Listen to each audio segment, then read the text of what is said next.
নীলফামারীর চিলাহাটির কেতকীবাড়ি ইউনিয়নের কৃতী সন্তান আব্দুর রাজ্জাক বসুনিয়া ছিলেন একজন নিবেদিত প্রাণ জননেতা, যিনি আজীবন মানুষের কল্যাণে কাজ করে গেছেন।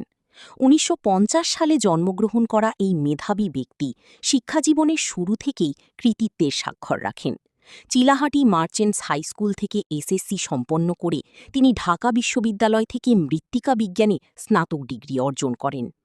উচ্চশিক্ষা শেষে তিনি জনসেবাকে জীবনের মূল লক্ষ্য হিসাবে বেছে নেন।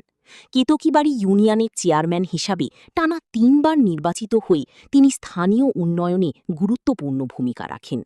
তার সততা, দক্ষতা ও জনসম্পৃক্ততার কারণে তিনি ডোমার উপজেলা পরিষদের চেয়ারম্যান হিসাবে ২০০৯ থেকে ২০১৯ ২ দফায় দায়িত্ব পালন করেন। তাঁর নেতৃত্বে এলাকায় নানা উন্নয়নমূলক কর্মকাণ্ড বাস্তবায়িত হয়, যা তাকে সাধারণ মানুষের হৃদয়ে স্থায়ী স্থান করে দেয়।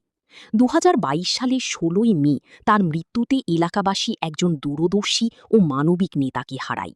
আব্দুর রাজ্জাক বসুনিয়ার কর্মময় জীবন ভবিষ্যৎ প্রজন্মের জন্য প্রেরণার উৎস হয়ে থাকবে। News desk, Chilahati web.com।